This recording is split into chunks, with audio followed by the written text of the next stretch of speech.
Hi, Bruce Linton, and I would introduce myself as someone who's unemployable, and therefore I'm an entrepreneur, and I'm ready to start digging deep. I'm Mark Sutcliffe. Welcome to Digging Deep, presented by Zen Books and Abacus Data. This is the latest in our series of one-on-one conversations with fascinating, thoughtful people in many different fields. We talk to Olympic champions, musicians, entrepreneurs, TV hosts, astronauts, and more. We explore their life stories, their challenges, their defining moments, and we get to learn from them the powerful lessons from their hard-earned experience that we can apply to our own lives. And we do that with some rapid-fire questions that reveal little pieces of information about the guest, and then by digging deep into some of the stories and life lessons that emerge. I am very excited about our guest today, Bruce Linton. Bruce is an incredible entrepreneur. I've followed his career and known Bruce personally for a number of years. I always find his conversations to be very thought-provoking, very candid, very raw sometimes. He challenges conventional wisdom. He takes a different approach to things. Bruce is in many ways the definition of a serial entrepreneur. He was the founder, CEO, and chairman of Canopy Growth, which was the first cannabis company in North America to be listed on a major stock exchange and also to be included in a major stock index.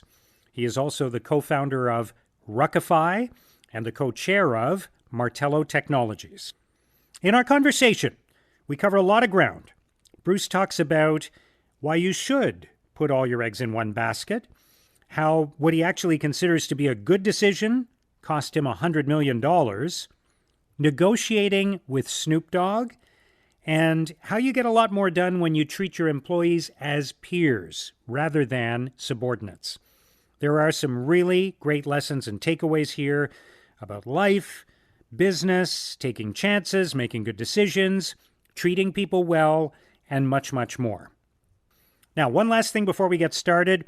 If you like what you hear, please subscribe, post a review on Apple Podcasts or wherever you listen, and share this podcast with your network. If you're looking for more information about this episode of the show, including links to anything we reference in our discussion, if you want to read my daily blog, where I post every single day of the year, or if you want to subscribe to my newsletter, The Weekly Dig, which has 5 very quick items that I've learned about each week, please go to our website, letsdigdeep.com. That's letsdigdeep.com. You can also find a link to my TEDx talk. Now, let's start digging deep with Bruce Linton. Bruce, it is such a pleasure to welcome you to Digging Deep. I've known you for a long time. You have had so many great experiences in your career, and you have always been so candid, and I've enjoyed all the conversations we've had because you bring such a fresh perspective to things. So I'm really excited to have you on the show. Thanks for joining us today. Well, I must like you because I never in a million years book 1 hour for anybody ever because that exceeds my attention span. So yeah, it's good to see you, man. I'm grateful for that. Very grateful for that. So let's get into some of our quick questions and answers. What is your fondest childhood memory? Fondest childhood memory, probably being on a little farm I grew up on, playing in the stream with my brother. Nice. Who was your hero when you were 10 years old? Any one of my neighbors who were at least 3 years older than me, and they seemed like gigantic people, so capable. Wasn't anybody's superhero. It's just bigger, stronger, next door people. What did you think you were going to be when you grew up? I didn't think about that. Really strange. I was worried about OPEC, but I wasn't sure I never thought I had to think about me. You were worried about OPEC? Yeah, I was a 7-year-old worried about OPEC. There's probably some kind of time spent laying on a couch that could figure out why I was worried about OPEC, but I thought it meant I wasn't going to be able to go for the car ride we usually did to see my aunt and uncle. And I was bothered by the fact that that was going to be an issue. Turned out not to be an issue. Now, of course, you were 7 around the time that there was the oil crisis and the price of gas was way up there and people were lining up around the block to fill up and all of that, right? That's Yeah. And that struck me as this is a seriously bad thing because I may not be going to Pembroke, Ontario from Southern Ontario because this fuel thing could be a problem. Thankfully not. Interesting. But Yeah.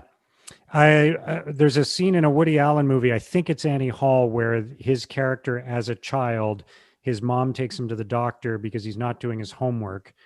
And he explains that he's not doing his homework because the universe is expanding. And if the universe is expanding, eventually it will explode. And then there's no point to doing his homework. And his mother says, "Why is that your business?" Anyway, I love that. it's like exactly it. It's like, What is your life story in 6 words?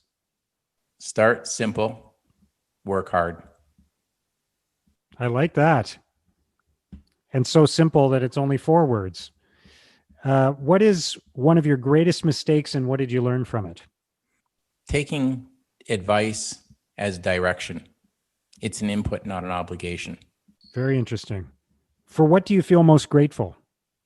Currently, personally, good health, and socially, good family, great kids. What has been the best year of your life so far and why? Probably 1990, 89. And it's because I won an election to be a leader. And I really enjoy being a leader. And that was the first occasion where I was a leader, not at sport, but at a combination of business and politics. And that was a school, university related thing, right? We'll come Yeah. back to that. It was, but it let me actually lead in new spheres other than just trying to be a sports leader. What was the toughest year of your life so far and why? 2001, 9/11 completely disrupted everything and how I perceived it. Okay. What one person has had the greatest impact on your life? Probably a fairly common answer, but my mom. What's the most important lesson you would share with others? You get a lot more done when you share and include people as peers, not as people who work for you or subordinates. And I know that's a big part of your leadership style, which we're going to talk about. What would you say is the biggest factor that led you to where you are today? Largely being always on the outside trying to figure it out. What would people be most surprised to learn about you? I currently don't own any form of a vehicle other than, no, I don't even own a bicycle. You don't own a car? Somebody drove into mine January 25th and I got busy. Then this COVID thing happened. And now when I need a car, I borrow a 16-year-old car from my 17-year-old son. And if I need a bicycle, I borrow one from Costco from my wife. Okay. What is your secret talent? I can whistle super loud with 2 fingers, and any 2 fingers you want. What is the most fun you've ever had? Bizarrely, tree planting. Did you do that as a summer job at one point? One summer, worst job I ever had and the most fun I ever had. Okay. What's the scariest thing you've ever done? Bungee jumping in Gatineau was to do it and the most fun once you've done it. What is your boldest prediction for the future? I think within 5 years, we'll all learn to trust each other again.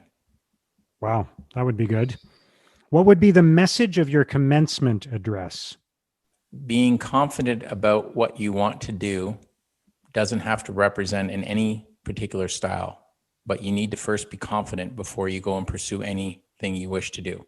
And you don't have to be gregarious or academic in your presentation. You have to be confident. What has been a recent epiphany for you? Something about which maybe you've changed your mind. No matter what's occurring, you have to always analyze it from there will be winners out of everything. There are winners out of global climate change. There are winners out of COVID. There are winners out of everything. How do you perceive the circumstance to identify the winners? What book are you most likely to recommend to other people? I would recommend any book you want because I am the worst book reader on the planet. Really?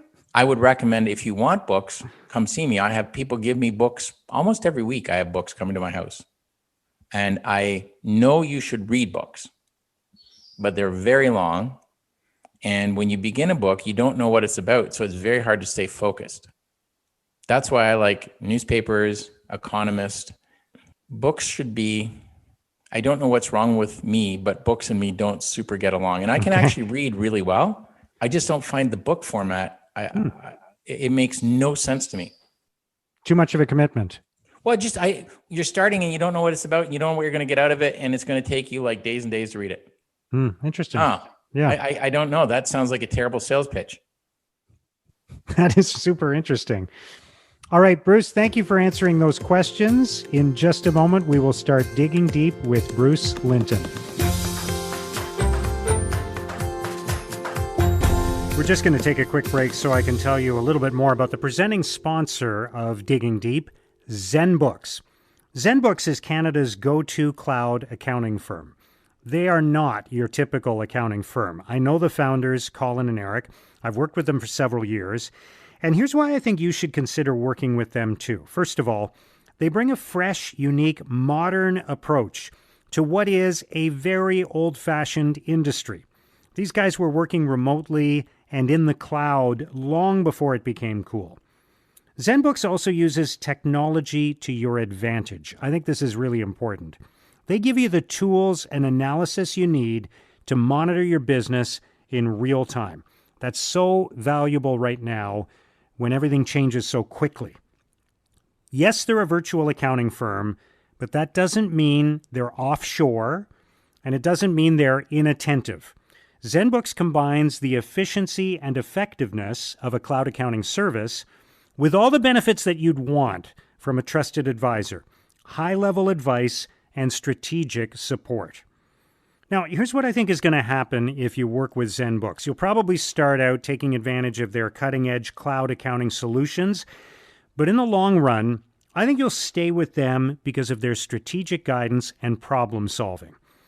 Among their core values, they specifically list being candid and proactive. Isn't that exactly what you want from a trusted advisor? Look, even if you're already working with an accountant or a bookkeeper, or you have some accounting staff on your team, I think you should still talk to ZenBooks and learn more about their tools and their expertise. Check out ZenBooks at zenbooks.ca. That's zenbooks.ca. Digging Deep is all about helping you make better decisions, and so is Abacus Data. Most leaders struggle to connect with and engage their audiences. Why is that? It's because they aren't sure how they think and feel and how they will react. Abacus Data can give you the strategic insights you need to make better decisions and to make them confidently. Here's a good example. A major national union was recently negotiating a new agreement for its thousands of members. This had the potential to be a very difficult process. There were many competing interests. So they brought in Abacus Data to conduct thorough and detailed research of their members to learn exactly where they stood, what they were thinking, what they wanted. And as a result, they were able to secure a strong new deal that was accepted overwhelmingly in a national vote. Abacus Data helps all of its clients understand what's really happening in the minds of their employees, clients, and stakeholders. They help them avoid costly blind spots. And they're really good at what they do. In fact, Abacus Data was one of the most accurate pollsters in the 2019 Canadian federal election. Make the one decision that will improve all of your other decisions. Let Abacus Data help you move forward with confidence and clarity. Go to abacusdata.ca. That's abacusdata.ca. I was doing some research on you, and I found a link to a speakers bureau, that represents you, that people can hire you to come and speak.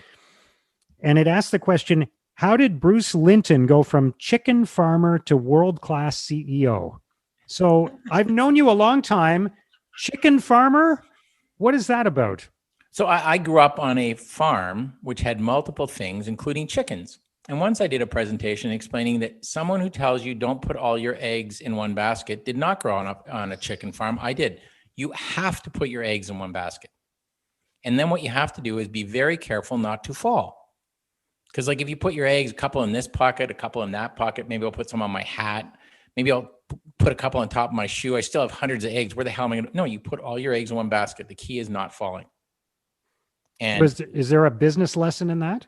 Well, yeah, there is. In that when all the eggs are in the basket, you put the basket in your left hand. And our chickens were, to make it further complicated, our hen house was in the upper portion of the barn and the hogs were in the bottom. So not only do you put all your eggs in one basket, you now have to go downstairs in a not super well lit area, which occasionally have straw on them, and not fall down the stairs because then you would drop all the eggs. So the reason you put them all in one basket is it's carried in your left hand and you hang on to the rail in your right hand. And the effect of that is over a period of at least, probably did that for 14 or 15 years, with all my eggs in one basket, I never had an incident of basket disaster. Now I did have some slips, but because my hand was on the right railing, I didn't slip down and go down. So I would say like there is a linkage, but I would say I'm not a particularly, if you think a CEO is what you think it is, right? This chief executive officer. I'm not sure that I'm terrific at that, but if you think the CEO is ultimately the leader of the corporation of whom you should be proud and who should be dedicated to it and should be thoughtful about where it's going and make sure that everyone works there is looked after very well, I think that's what I do. I find many CEOs, people are upset with a CEO because what the first person they look after is themselves. And I really like the guy that's my successor. I think his last year reported salary, which is an amalgam of a bunch of types, was $41 million. This is the guy who succeeded you at Canopy? Yeah. I didn't pay myself the first year. And for the first 2 years, I would take no equity additional to my founding equity in the form of options because I wanted everyone else to have them.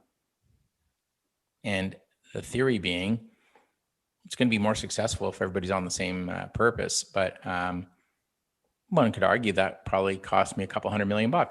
Now, I feel really good about it because it means there's a whole bunch of people who are better off and they really had a great experience. Good for you. Yeah, it was good for everybody. And you know what? Probably that thing wouldn't have been worth much if everybody didn't work together. Right. Is it true that Terry Matthews, co-founder of Mitel, founder of Newbridge, once said to you, "You grew up on a farm, you'll figure it out"? Is that true? Yeah. So the backstory: Terry was on the board of governors at Carleton University, as was I as a student. He was there for whatever reason. I was there because it was another thing to do, but that thing got you a free parking spot. As a student, I had a shitty car, and I got to park in the best parking at Carleton University. And you got, as a board member, you had to be treated equally. You could go to the faculty club and eat, and you could eat for free all month, only had to pay it on the last day of the month. And so I did 2 years of that because you can imagine why. Terry was on the board, and I went out for an interview at his place. And after I went around, and everybody told me about asynchronous transfer mode, blah, blah, blah. I was exhausted. It was like 6 hours of interviewing. And I said to him at the end of the interview, I said, I really like blah, blah, blah. You guys do ATM. I don't really get it all. I kind of get this and that. He's like, you grew up on a farm. You're going to figure it out. Just you got to work hard. I said, oh, I work hard. But like this idea of exactly what you make, I couldn't draw a picture of it. And I still keep my office. I'm now about 4 doors down from Terry.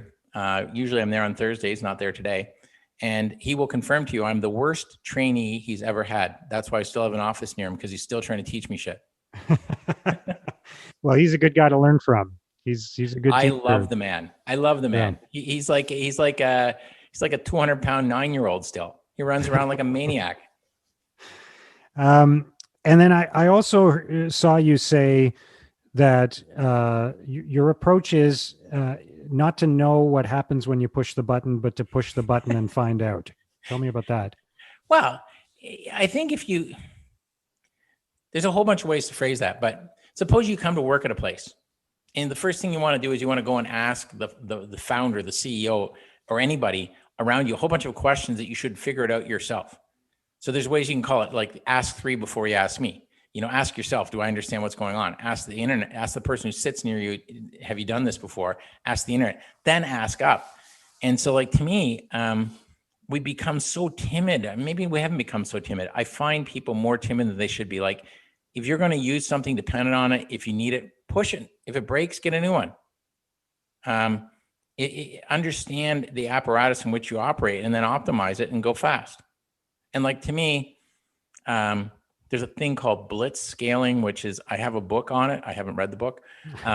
Blitz scaling apparently is exactly what we did at Canopy, which is when you go from 1 person to 4,000 people, from 1 country to 16, and you do that in 5.5 years, from 0 value to 20 billion, that's blitz scaling.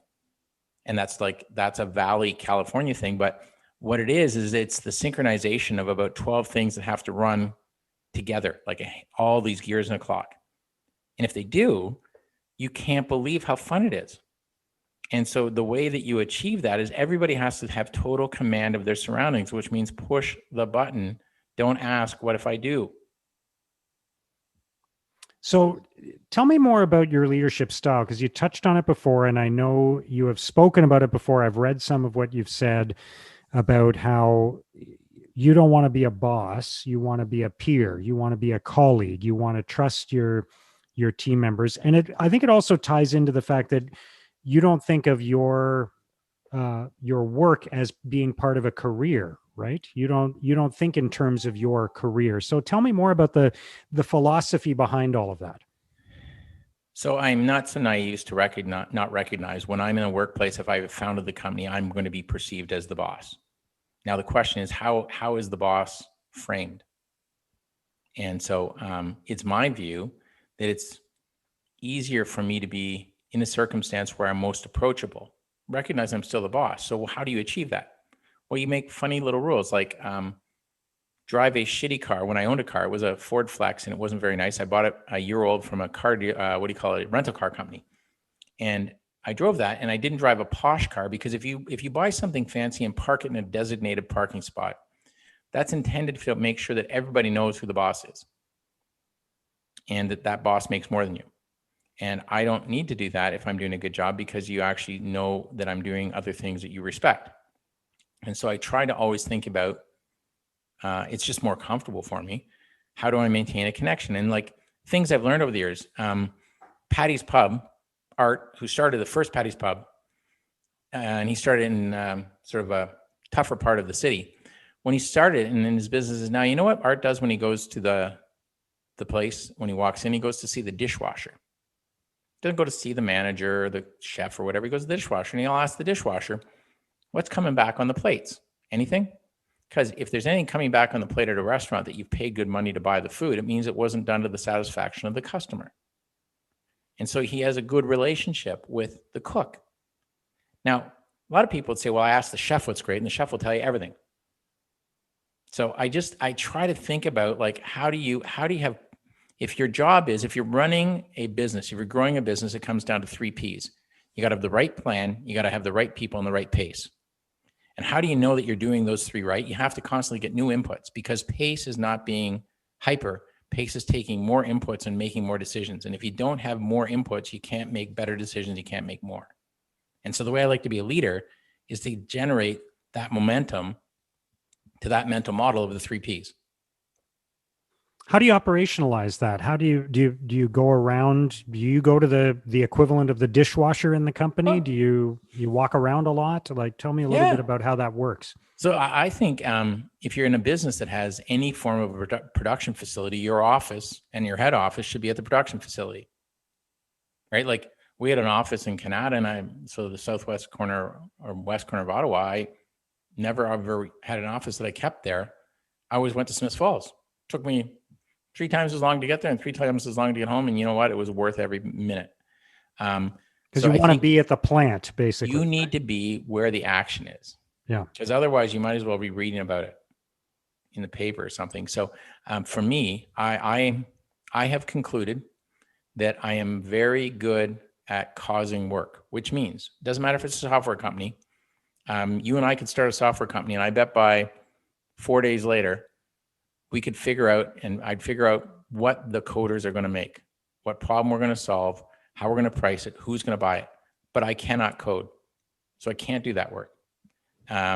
We could start a financial services business, and we could structure who we're going to lend to and everything, but I'm not good at putting together all the spreadsheets.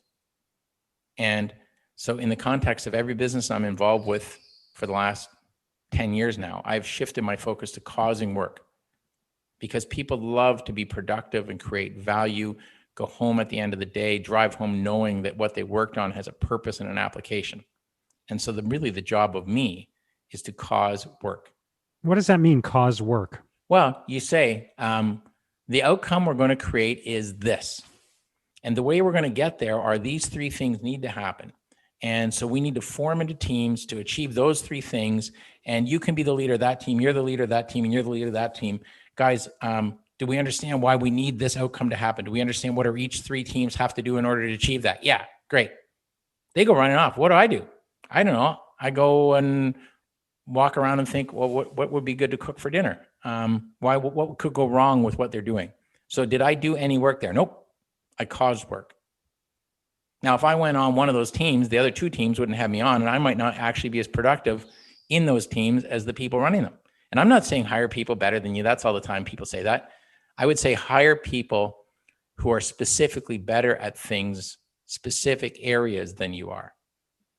You know, like if you want to achieve something as financial modeling, hire somebody really good at that and have them lead it. If you want to get a scientific platform built, put together the people who are really good at that. That's not that they're better at than me. It's that I've defined a task area that I need really great people to do it because I want the result of it, and I have no idea how to do that. And that's what I think 90% of our society are, I will call it, thoughtful, capable people without a specialization, which is part of the reason we have an economic challenge as we go forward, probably. But then the question is, how do we use that reality to direct things so that we create value? So I want to rewind a little bit and go back to what you talked about at Carleton University, where you were the president of the Students Association. You talked about winning that election and what impact that had on your life. So just tell me a little bit about that experience and what you brought forward from that in your career. Yeah. So I am not a political person.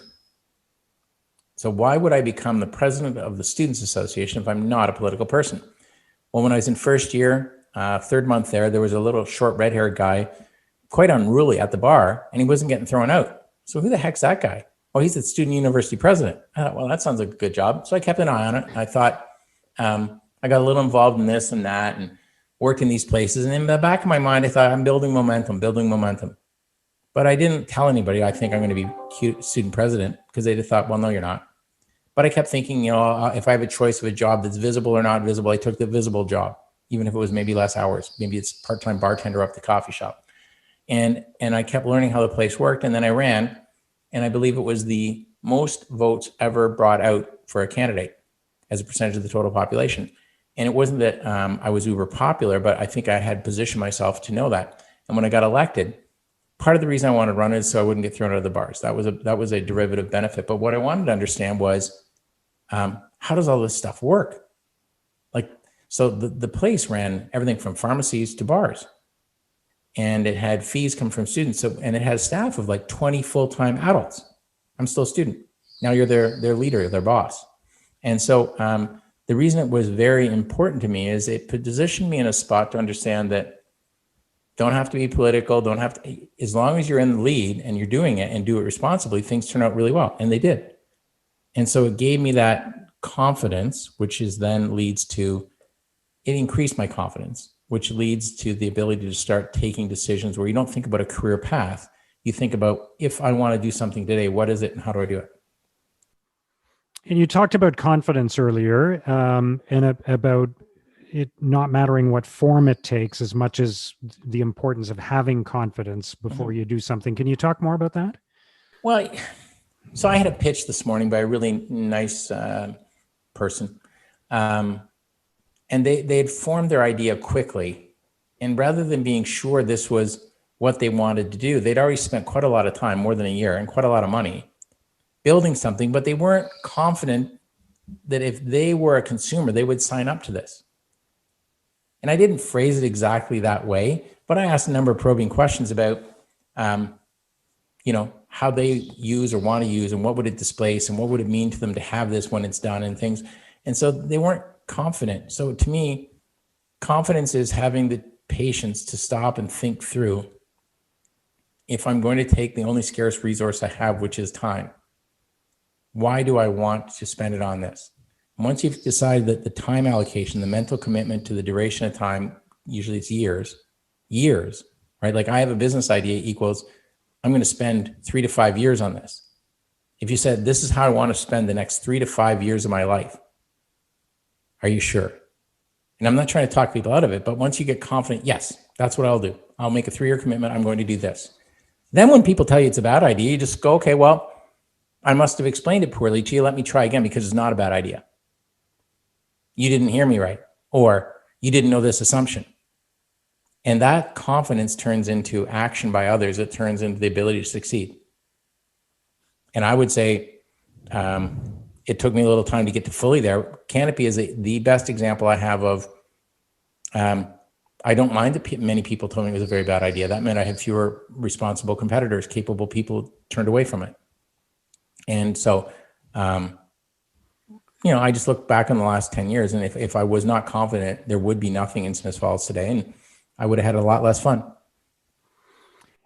Is there a risk of being overconfident though? Because you do see people who, they go all in on an idea that maybe isn't the best idea, and they mortgage their homes and they devote years of their life. And, is there a balance there?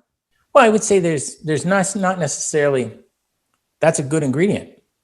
Now, the thing I said earlier, one of my big mistakes was taking inputs, advice, as an obligation of action. You always have to be scanning, looking for and listening to inputs, but then you have to figure out, do I want to use that? Do I amend my positioning? Do I tweak where I'm going? But you need to be that committed, right? Like, there is nothing amazing that's created that doesn't have several times where it goes materially wrong and should die. And the award you should always get and never get is for the times that the terrible thing didn't happen, because only you and your gremlin running around your head at 2 a.m. know how close to death that enterprise is. Like the didn't go bankrupt in 2014 award goes to Bruce. Oh, good. Yeah. So let's talk more about that. Was there a specific example of taking advice as direction rather than just it being, a piece of information? Yeah. So the best example from my bad examples is I was co-founder of a company called WebHancer, and it was started in the early stages of the internet. And the whole point of it was to gather anonymously information from tens of millions of people as to how the infrastructure worked and how it could be optimized to work better. And in interacting with all the prospects and all the knowledgeable people, the spec of what we were doing got more and more technical and kept changing. And I kept pushing that it be more broad, more this, more that. And ultimately couldn't see the forest for the trees. And that it had become so much of so many different things for so many audiences. What it took was a company like Microsoft to say, now, if I take all that stuff, turn it upside down, it tells me a whole bunch of stuff that I'm going to put into the way we design Bing. Now, you may or may not like Bing, and the only reason you may or may not like it is because it's not built into the Apple products or the default browser. And so you probably think I don't know about it, but there's a couple of billion or several billion reasons in dollars that's the case. That whole thing, I was unable to recognize the total value because I wasn't creating something in a way that I had thought it through. I was taking inputs from everybody and smashing them together. And I think what I had achieved was essentially we had a super important and very valuable thing, but we didn't understand the value because it was almost like we'd built a platypus rather than having built a purpose. And that happens, right? When you're more malleable than you should be, adding things that you don't know for sure why, but someone of such authority tells you that would be helpful. Right. Because what you missed there with WebHancer, which Microsoft got, was the value of the data you were accumulating, right? Which has now become, I mean, it sounds funny in retrospect, but now every discussion we have about internet giants, Facebook, Google, about the perils of social media, all of that kind of stuff is all about data. But back when you were running that company, we didn't know we were going here, right? And we had so much data coming in. We had this humongous storage thing that we kept making bigger and bigger and spending millions on. We could not get enough bandwidth to the building. We were using point-to-point wireless. We were saturating our hardwire. We had data out of our mind. And what we were looking at was statistical validity versus thoughtful application. And so Norm Wong, who was the co-founder with me in that, he had a great joke when Microsoft bought it. He goes, "Yep, co-founded a company bought by Microsoft, just too many zeros involved to tell you how much we made because there was no serious digit in front of the zeros." It was just like, but you learn by that because that one rumbles around in your head a lot, thinking about how did I not see the total value proposition we had. And I didn't know exactly what we built, why we built it, because it had become such a weird mixture of ingredients. Right. Is that a function of being too close to it sometimes, do you think? Is that? No, I think it was like I was out harvesting inputs from, I don't care if it was like, Yahoo. Yahoo was a big deal back then.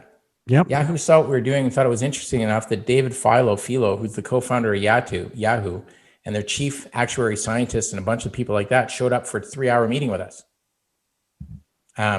They could see what we were doing, and then we took their inputs and what they thought they also needed. And then, you drive down the road and you're getting some inputs from at-home networks, and you're getting some inputs from Playboy, and all these inputs, and you just keep adding minutes to almost like it needs to have all this.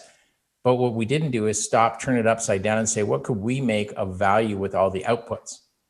And it was because I was so busy listening and gathering from experts super actively. The initiating vision got diluted to the point where it was almost completely opaque. It was very difficult to say exactly why does this thing have a massively important future. I want to talk more about some of the lessons you learned that over the course of your business career as you move from a leadership role at one company to another. But you said something earlier about September 11th, 2001, disrupting everything and how you perceived everything. Tell me more about what was going on then for you. Well, so that was the era of WebHancer. We'd grown from an initiating idea to 100 people in about a year and 2 months. From an envelope idea to $20 million of venture capital. And we were hitting it, and we were getting interesting clients who wanted to buy this information, this data set. And so I was almost constantly going back and forth to California, sometimes Boston, a bit New York. And so I was on flights all the time into New York, into Boston, into California. And we were supposed to be hitting the road a day or two earlier, and instead we were supposed to leave, I think, on the 12th or 13th or 14th to go out and chase our Series A. And so that pattern was there. My first child was about 3 or 4 months old, and I was responsible for a business. And so when 9/11 occurred, it was really clear in a couple of days that America was closed until the next year for anything. Right? They just stopped. It was really clear that we did not have enough capital to get to like the end of Q1 because we were going out to fundraise because we were killing it. And in that circumstance, you have to stand there and look and say, well, fire about 80% of the people here. Shit, I don't feel like doing that. Or I can let the VCs step up and they can put a bit more money in and take over. And we battled back and forth, and eventually they did that by about December. I think we closed that deal December 24th. But it really informed your perspective. So boom, fast forward to about March 16th, 2020. COVID. Suppose you have a company called Ruckify and it's about to launch 3 weeks later. It's been building up like crazy for a couple of years in Austin, Texas. Now, if you'll remember that date, and maybe a week later, you wouldn't bring the groceries in your house without washing them. You washed your newspaper, for crying out loud. So imagine having this thing which is trying to launch in another country where the people have to retreat from, and the perception is don't go near a doorknob, don't share anything. And so that information of the prior event, I said to the co-founder, the question isn't how much we have to cut. It's, it's happening Monday. It's not when it's happening, it's Monday. It's how much are we going to cut? And we had to cut about 65% of the total organization. And then you have to determine what are you keeping? Because this could be like hibernation. What are the core things I need to hibernate? Tech. And so we did that and we found a way out of it. And so I would say one experience and the reaction dramatically informed my perspective and reaction in a different experience, but not so different when you think about capital markets and Sure. all that kind of stuff. So let's talk about your experience at Canopy and tell me a little bit about what attracted you to the business and how you grew the company in the initial stages and what lessons you remember from that time. So I was starting to figure out the number one way to start a new business is to find a new sector. And the number one way to find a new sector is to see when public policy is changing. So what? Well, it is, right? Like, I don't care if you're talking about wireless, internet, you name it, as policy changes, especially macro policy, that's a great wave. Right. And so it's almost like a land rush of sorts, right? Right. And so I was seeing, because one of the things I do read is I like reading like news media. I actually like physical newspapers because I find with social media, after a while, it starts to decide what you like. And I don't like that. Like, for some reason, my Google newsfeed thinks I like a lot of information related to meteors, and I don't, but I can't get rid of it. It's narrowed my focus, which has confirmed my theory that, like, when you read it in a print form, you may select something right wing or left wing, but there's such a diversity of information there, you'll learn something new. Yeah. So it was evident to me. So Google's algorithm thinks you're into meteors. It thinks I really like anything related to asteroids, meters, space. I have no clue where it got on this idea, but it's driving me bananas because, like, out of my 5 For You personal feeds, 2 to 3 every day are about that shit. Okay.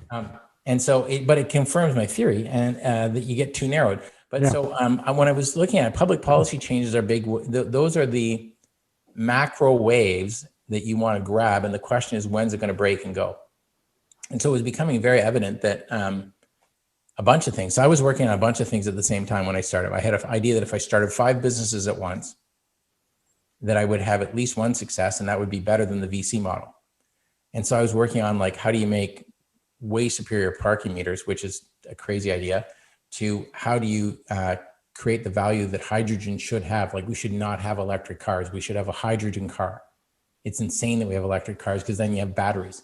But I was working on that, and I was looking at a bunch of things, including the policy around cannabis. And I was looking at it just because of the newspaper saying that, there was a lot of pushback on how the cops couldn't enforce it. And so I started it purely on the idea that Harper was running the country. The cops hated the policy.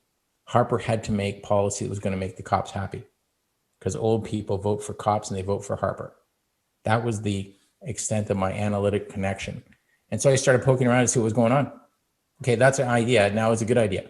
Well, you start looking and digging in at government websites and trying to figure out what's happening. And in the course of a very short time, like a morning, I was like, holy shit, we're having some hearings on this. No, and blah, blah, blah. And so I started it that way. And then I went and talked to a few people, and everybody I presented the idea to went, bad idea. Bad for your reputation, bad because organized crime, bad because little Johnny, my nephew, is a bad boy and he likes cannabis. Bad for a diversity of really weird reasons. And so I started it with that logic. And over the course of several years, I actually found that there's such bizarre basis that people have formed their opinions with no fact, that it was mainly about, like, I don't care if you buy cannabis or not, couldn't care. Even when I was running Canopy, couldn't care. What I wanted you to do is at least be thoughtful about, why do you buy other things and are they perfect? If they're not, question them and then determine if there's a better beneficial outcome by switching. And so I love that part. I love the opportunity was always about following the rules and helping make more rules so that you had an advantage if you're good at that. And then it was back to tech. How do we scale and go super fast? Like, it's bizarre, but in about 6 years, I kind of bought 31 companies to add to what we had and did 16 rounds of financing. So it was about almost $7 billion of financing and almost $4 billion of acquisitions from the first publicly traded company ever headquartered in Smith Falls, Ontario, Canada. And it attracted such interesting and smart people and had such a high standard of behavior that it was easier every day. So you came to this at a time when the market would have only been for medicinal cannabis, right? Yeah, and the market was only served by a single supplier, which didn't have very much stake, and a majority of the people were growing their own cannabis or having others grow it. And the reason that was a trouble was there's, say, 36,000 patients, and there've been a number of lawsuits waged that essentially it was very difficult or impossible if you were a police officer to know who is permitted and who isn't. And so it was such a mishmash of rules. A good way not to go to jail if you were doing something kind of wrong growing cannabis was to have a little of the rules sort of on your side and just having gone way too far. Like, I didn't know, I thought I could grow 10,000 plants. That says 10 plants. How did I know? That kind of shit. Yeah. And then, of course, it became legal in Canada and in other jurisdictions in the United States and so on. You also made a deal with Snoop Dogg. I've got to hear that story, because what I find interesting about that is, you're not a cannabis consumer, right? You're not a user. I'm not opposed to consumption, but I had not purchased it, and I am now. I think it's better than booze. Okay. Yeah. But you're a high-tech guy from Ottawa, Canada. Yeah. And you're making a business deal with Snoop Dogg. So tell me about that experience. Well, it was like so many of them. It was so hilarious because we got an email, and it went to like myself and a couple of folks, and it said that it was so-and-so from Snoop Dogg's Leafs by Snoop organization, and he's very interested in what we're doing and had been very impressed with what he saw. And you, of course, think like, this is Mark. He's trying to pull my leg. He's sending me some spoof email. It's bullshit. And so I said, listen, I want to deal with this one. And it turns out it was, in fact, the business partner of Snoop, Ted Chung and Tiffany. And so we went back and forth, and both parties had to get super comfortable. And we did. And the reason we thought it made a ton of sense, and I still think it did, was it was still a medical-only legal platform, but the government had been elected and announced they were going to be doing recreational, but hadn't really been very clear about how, when, where, what. It was like we dropped this is happening in February, and the bill hadn't even been through the Senate until June. But who better to open a recreational cannabis party than the Snoop Dogg? And so it was a very great way to drive brand equity, visibility, and more support. And it turns out his organization and team are super organized. They basically became embedded in many ways. And Snoop, he came to Smith Falls. I was out to see. He likes talking. What he says, what do you do off the field? And what he means by that is what he does off the field, off the stage, is one of the things is he supports personally, financially, to a huge extent, a program that looks from the outside like a youth access football program. Like, if you're not rich, if mom doesn't have a ton of money, you can play football. But it's not actually that, because there's a couple of catches. Like, you have to keep your marks up. Oh, but if there's more than one of you, we'll make it super cheap for one, half as super cheap for two, and half as super cheap for the third one, so everybody can play. But you got to keep your marks up. Can't get in trouble in these certain ways. And so what he's done is he's made it so you don't have an excuse that you've got too much free time and are in trouble because you can't play football.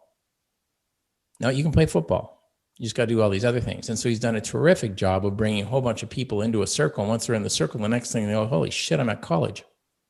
Well, I didn't plan to go to college. I planned to get in trouble because I wasn't going to do anything. Well, now I found out Snoop tricked me into going to college. And so I love that. And so I continue to stay in touch with him because he's sponsoring more and more inclusion activities. And I think that will end up being his legacy. And he's also, if you think about who has reinvented themselves more than Snoop, like the guy markets cereal to cannabis. When he came to Canada for the the NBA All-Star game in Toronto. He, in the morning, was reading books to disadvantaged children with the then Minister of Finance to raise funds for that demographic. And in the afternoon, he's riding around in a Bentley or whatever we had, doing a video shoot for us. Like, that's a pretty big spread in demographic and credible connection. And so that led, of course, to Martha. I was way more excited and nervous meeting Martha Stewart. Oh yeah. Yeah. And she is like, there's a reason she's unbelievably successful. She figures out, if you give Martha a tour of anything, by the end of it, she's got your business figured out in her brain, and she's trying to talk to you about how you could run it different.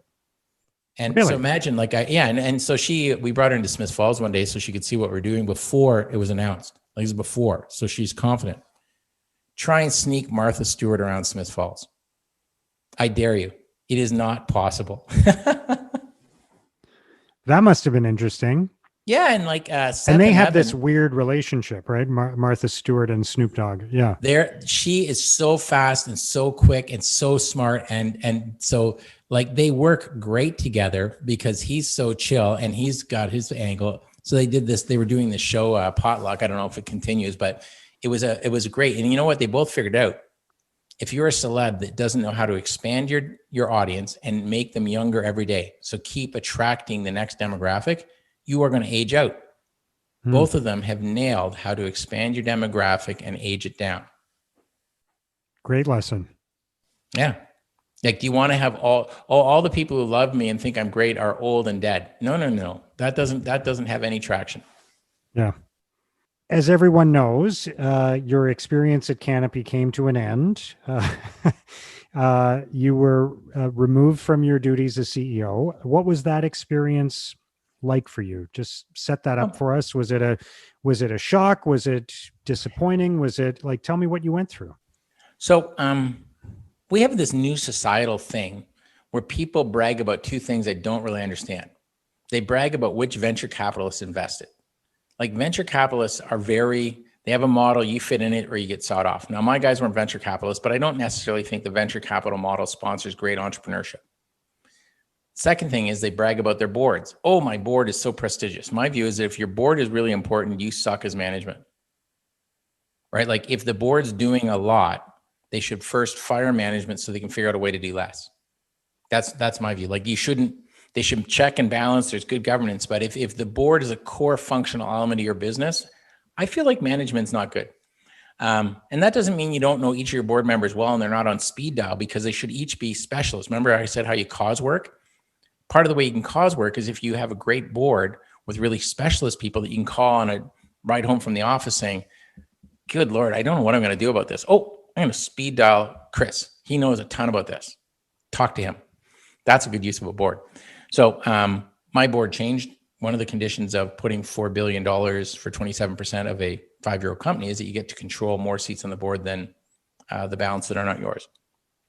And that usually means that they want to do stuff that you don't want to do, because eventually there's going to be a vote and you're going to lose. Okay, I can live with that for that kind of price. And so really what happened is I disagree that the window to win and dominate and be super profitable is now for cannabis. And the reason I disagree is, in that plant, there are probably, call it 90, 100, 110 cannabinoids. We know a lot about two, THC and CBD. Well, what do all the other ones do? It's called science. How can you use them? Like, people joke about making somebody have the munchies with cannabis. Well, that's true. You can be nauseous in an oncology treatment. And with certain cannabis, you'll say, good God, I want chicken. Maybe some gravy on that. That's quite remarkable. So if you can trigger that, the inversion of that is, I'm not hungry. Is there any problem with people being obese in the world? A little bit, like huge. How about being able to cause people to have a suppressed appetite without triggering their liver to try and process foods that aren't there, or drinking buckets of Slim Fast because it's a bulking agent? No. So there's science. And so what I was big on was, I thank you for your $5 billion. Here's how I plan to spend it as quickly as I can to build these massive multi-generational moats of intellectual property. And that is very different than how soon can we be profitable. I don't know. like pie country, Canada became profitable. Canada will be a profitable center, but the overall enterprise shouldn't be profitable because then it's not taking over the world. And so you were playing a long game of developing intellectual property that could have been the basis for many different plays over the long haul. And they were more focused on let's get to profitability as fast as possible. Well, and I got used to it. Like, I think I could have probably had the company profitable in its third year. You know what it wouldn't have done? Anything relevant or interesting. So part of it you have to decide is it an input or an obligation? And so my view is, like, if you confidently view that the scope and size of the opportunity is massive and futuristic, like this is how many hundreds of billions of dollars are spent annually on cannabis? Like, people don't even know, 300, 400, 500, it's huge. So if the company has a market cap of 10 or 20 billion, and it's the dominant leader and has all the intellectual property that might be able to eat up that illicit market and all the medical opportunities, suppose they got, did really okay and got 30% market share across that. If your annual gross revenues that could be 2, 3, 4, 5, 6 years out are multiples of your current market cap, and those are profitable revenues, you should probably spend the hell out of your money to achieve that. And so I just, listen, if your goal is to be short-term more successful, I'm probably not the easiest conversation. And listen, I'm, at the end of the day, usually my mouth works faster than my brain. And if you present me with something as a demand that I think is underinformed, I might not be the most courteous respondent to that circumstance. And so, it was 8 months, 2 days, and about 3 hours. I think it was appropriate that they exercise their choice. I don't think the method, if you said to me, Bruce, you need to leave. Okay. I don't want to be where you don't want me to be. I would say, okay, good. I'll be in charge of firing me.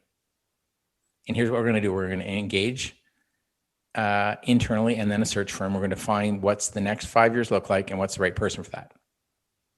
Then we're going to find that person. And then I'm going to transfer all of my goodwill to that person. And then they're going to succeed because we picked the right person for the project and we've given them every bit of opportunity to succeed we could. That would be how I would fire me. That's not what happened. No, but you know what? Then, Mark, you know why you're doing this podcast and you do this. You always have momentum, right? You hustle your ass. It's not just that you're a runner.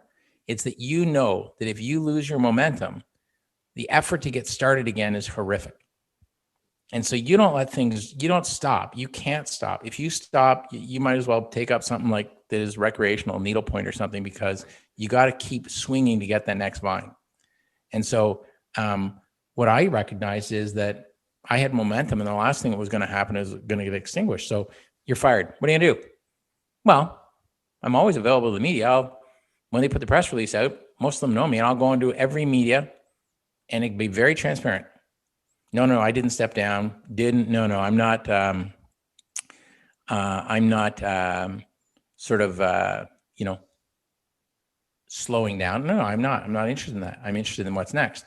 And so what I did is I think 10 or 12 media hits, and people are like, what are you, nuts? Like one of my friends, Michael E. Chin, he goes, Mr. Linton, you're supposed to hide under a rock when you get terminated. He was joking. He goes, instead you go and become ready for everything else and without one day off. And so the whole point of the day after being terminated was, how do I translate that into an abundance of opportunities to be involved in things? And so I'd recommend that unless you're terminated because you've been like stealing money or doing something really bad like that, embrace it, jump in with it. You don't want people to think you've retired from the position, because the core word in retired is tired. And are you tired? Nope, not tired. Okay, well, I can't do that. What did you learn from the whole Canopy experience? What are some of the lessons from that you'll apply to your future business endeavors and that other people can apply as well? It may sound odd, but I think it really struck me that it's actually easier in many regards to build something really big, really fast than it is to do it any other way. So why is that? Talk about, well, So once you have more momentum and you have more, suppose your market cap goes from 100 to 200 million, and now you need another 10 million bucks. Well, it's half the price, and more people want to give it to you. So then they say, well, here's 15 million. Once you have the extra 5 million, you can expand the things you want to work on.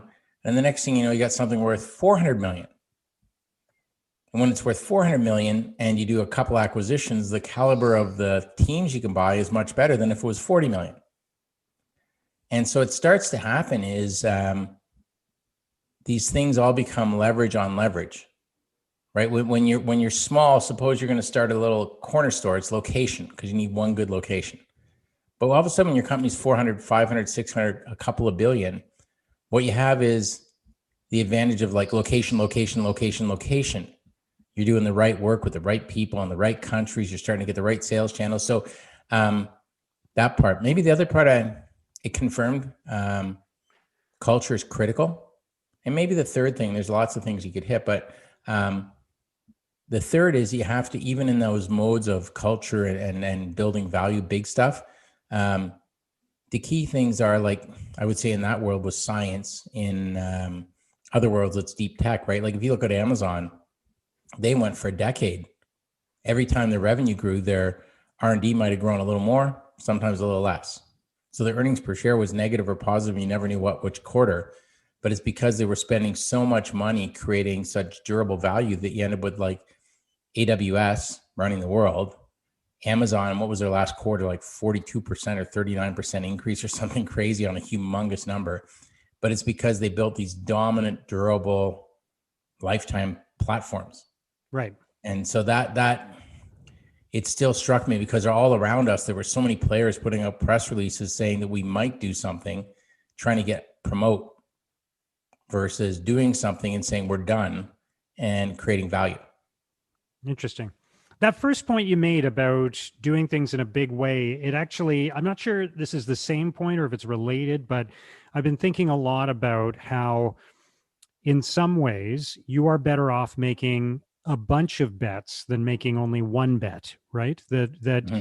And that's effectively, if you're, it seems strange to say this, but you're better off opening 50 restaurants than opening one restaurant.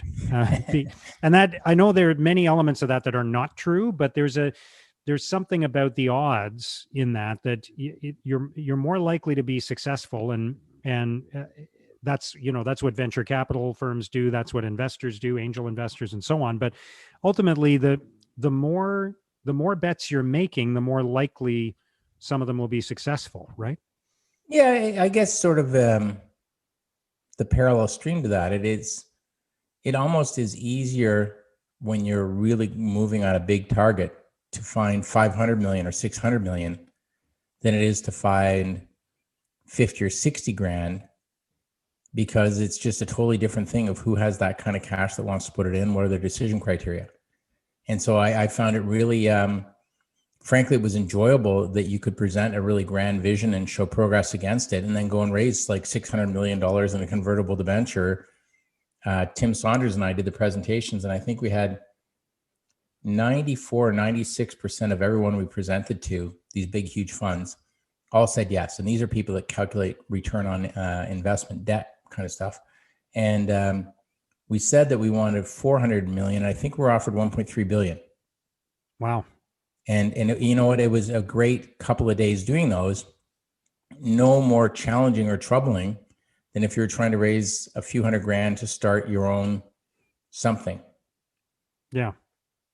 So let me read you this quote, because I think this is connected as well.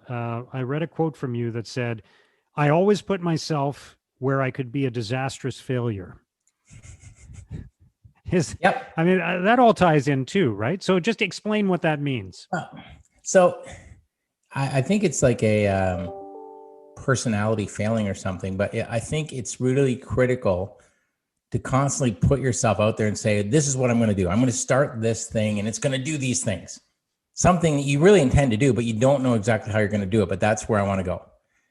There's a huge, deep pit you can fall into between a stated ambition and the actual implementation of it. But if there's nothing if there's nothing that could go wrong on seeking something big, there's very little likely that can go right. It's already done by somebody else. It's already finished. So I used to say, lead with your ego. State you're going to do it, and now you better do it because you put it out there. But it's also, in a sense, it's you don't pick a crazy goal, but if you pick a goal that seems ambitious, you shouldn't retreat from it because of the potential liability of the ambition being, challenging to implement. And so I like these whole processes where your idea isn't necessarily a good one because people haven't adopted it yet. That makes sense. You said something a few minutes ago. If you lose your momentum, you have to start over. And I find that really interesting because I'm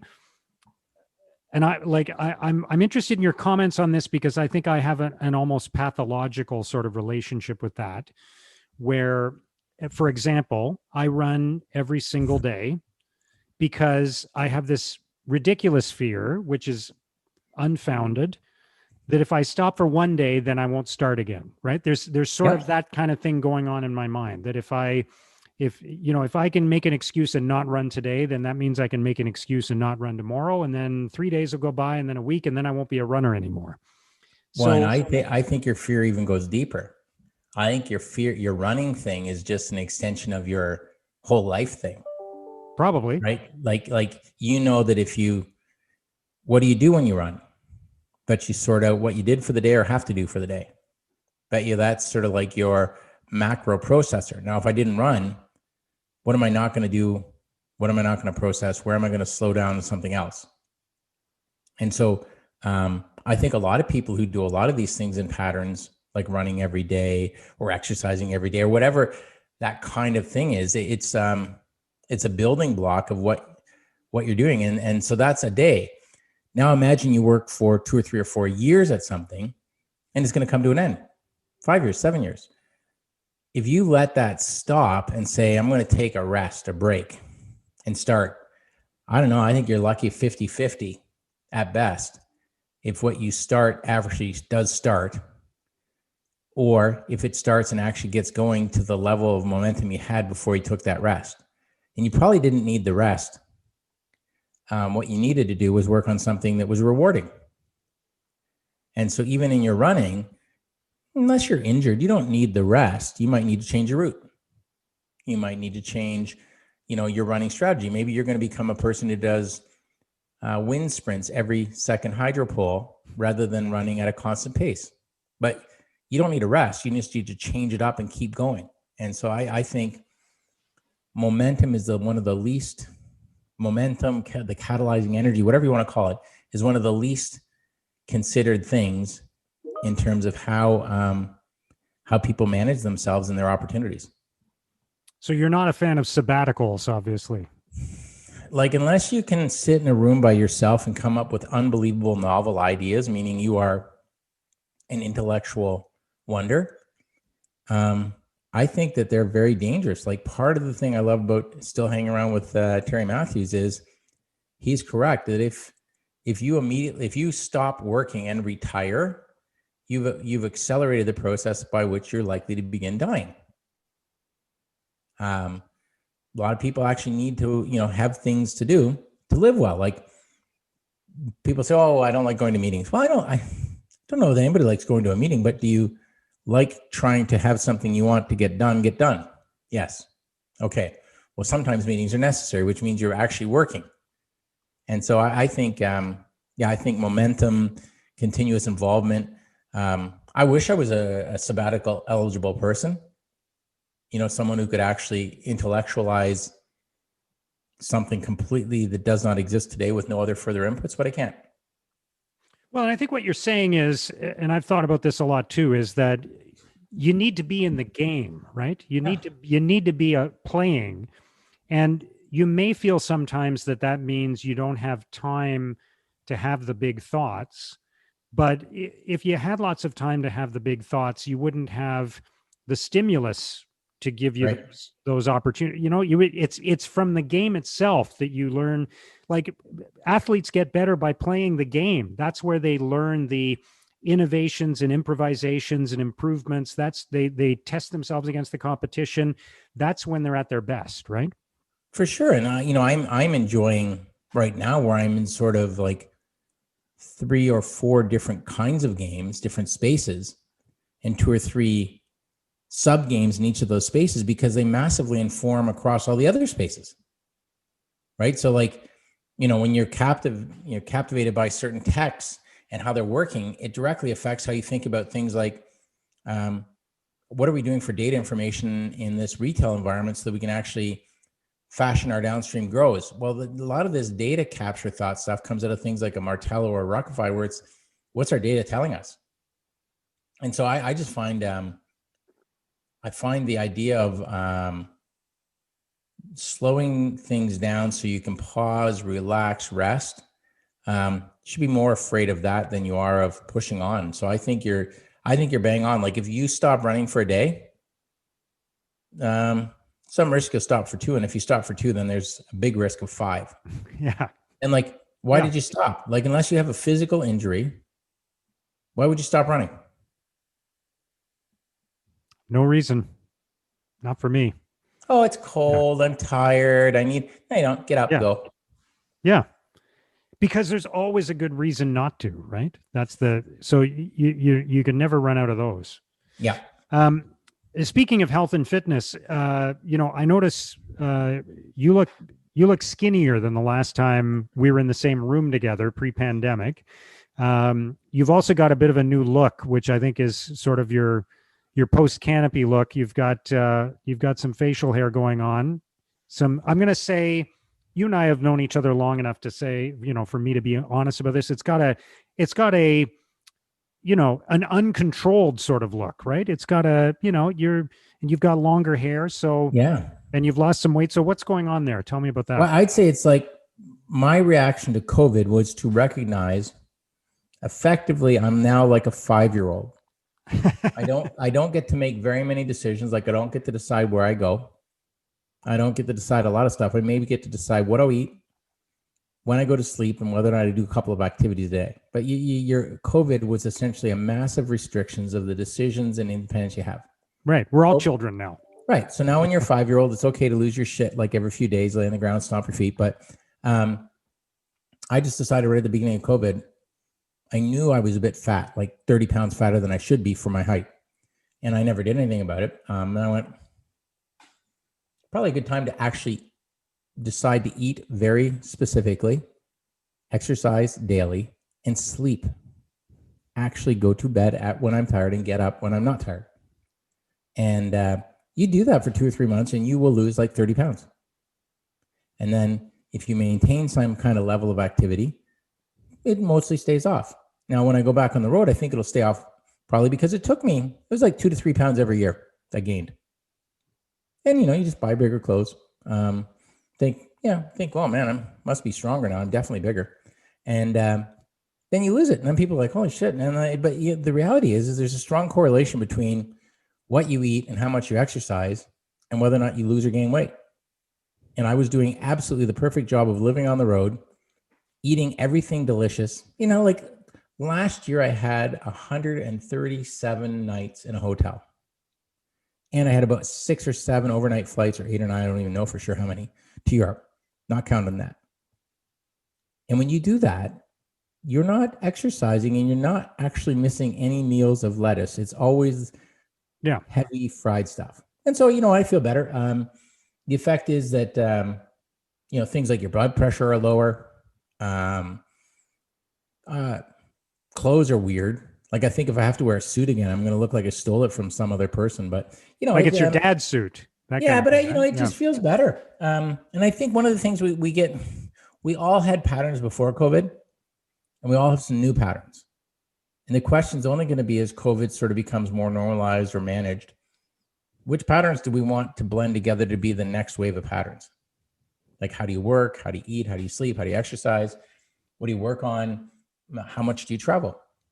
Like I think every company on the planet can run their business with a quarter of the sales or with a quarter of the travel and living budget they had before COVID. Yeah. So now you got 75% saving on your top 3 budget line. What are you going to do with it? Great question. Anything in particular you did food-wise in terms of the choices you made, or? Um, it's I was joking for about 6 months here. I said I was going to give the restaurant I'm eating in every day like 0 stars in TripAdvisor, because all the other restaurants I've always been in and said, would you like fries or salad, sir, with your meal? And I'd say a bit of both. At this restaurant, I've never been offered fries. And so it's just a lot of the stuff like that, right? Like, and restaurants. You're talking about your home, right? Yeah, my home. But like I've never, like it's just one of those things where I was so accustomed to having, like, I bet I never had a week in the last 20 years where I did not have French fries with a meal multiple times. Right. If you're trying to gain some weight, Mark, like you're saying, I want to put a few pounds on, could I suggest fries with at least one meal every second day? Yeah. And try to go to breakfast restaurants, because they don't call them fries, they call them home fries, so they don't count. Have those as well. Yeah, it's true. Well, Bruce, this has been absolutely fascinating. I have enjoyed every conversation I've ever had with you, but especially this one. I think there are some really great lessons and insights here. And I really appreciate you taking the time to talk with me, because I know that you don't give an hour plus of your time to a lot of people. So I'm very grateful for this. Thank you so much. No, thank you. And I think it's good you keep running. You know what I mean? You have found ways to get around corners and up over hills and keep popping up, doing interesting stuff. You could talk about what you used to do, or you could talk about what you're going to do. And I think your running keeps you talking about what you're going to do. So keep going. I have to tell you, I really enjoy hearing Bruce's fresh, candid, unvarnished perspective on so many topics. He really is a maverick in business. I learned a lot from this discussion. That lesson about treating employees like peers rather than subordinates is very powerful. I think what he said about making the right long-term decision is also critical for a publicly traded company, for any small business, really. And I like what he said about pushing the button instead of asking what happens if you do. Check out the show notes to find out more about Bruce and some of what we discussed. Once again, thank you to Bruce Linton for joining us on Digging Deep. If you enjoyed this episode, please review it and share it with others. That will help us produce more great content. And if you want to start digging deep into topics and lessons like this, please subscribe to our weekly newsletter and read my blog at letsdigdeep.com. That's letsdigdeep.com. Thank you for listening.